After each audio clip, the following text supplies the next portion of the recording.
And everybody, thank you for being with us. Highways England has told the BBC that CCTV cameras covering smart motorways are not always continuously monitored.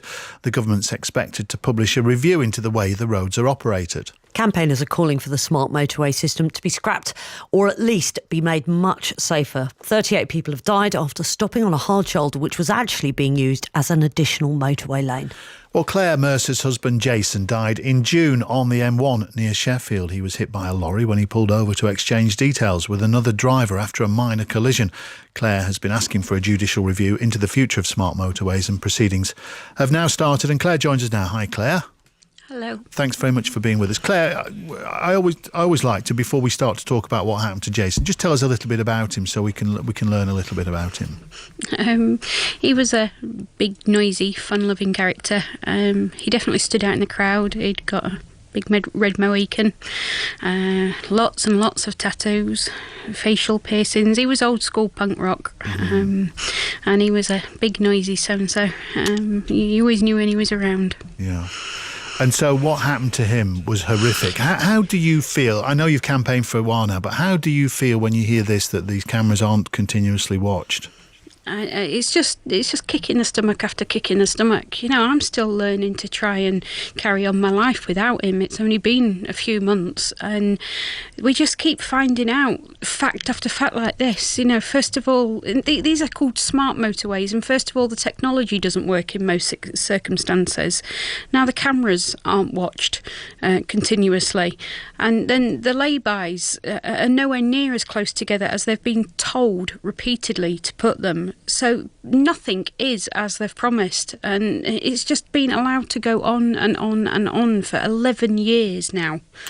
You sound angry still, Claire, I think we can all imagine why, and frustrated. Are you getting no answers at all at the moment? What is it you feel as far as the campaign's achieving at the moment?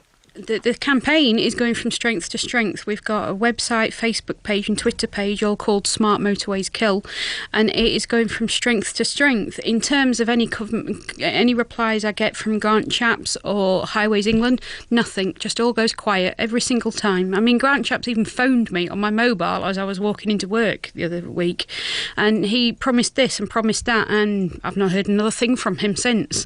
And all these other promises, I mean, Highways England have been making promises about smart motorways for 11 years, like I said, and they've never, ever kept to one of them. They just say, we don't have a timeline for that project yet, and they've been allowed to get away with that answer for over a decade. When you bear in mind that figure that nearly 40 people have died after stopping on the hard shoulder, why do you think there is a reluctance to suddenly have an about turn and say we won't be using these lanes anymore?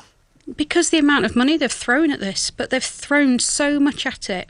I don't know how they were. Highways England is a government-owned company, so this is just the government checking on the government, and they've just been allowed to just roll this out without checking any of the details, without even the test data they used wasn't correct, and they've just been allowed to do what they want, and now they've committed millions and millions of pounds to something that's killing people, and now they're going to have to admit that that's what they've done, and they don't want to do that. They don't want to publicly accept that's what they've done. We spoke to the RAC on this programme a little earlier, and the other week I spoke to the AA about the same story, and they both kind of said, well, look, they used to build refuges closer together, and now they're too far apart, sometimes 2 miles. But are you saying actually you just don't think any system is safe wherever the refuge may be? Because it strikes me that if you break down and you cannot move, you can't get to a refuge even if it's 60 feet in front of you. Exactly. If you break down the very words say you can't move anywhere, that's why we had a continuous hard shoulder. If you break down, you can't move. So they can have what they like. They can have the technology. They can have the signs. But I am not accepting anything less than a hard shoulder in every single circumstance. Well, Claire, look, we wish you well with your campaign. As regards Jason, how are you doing? How are you doing in the intervening months? It's been a very steep learning curve.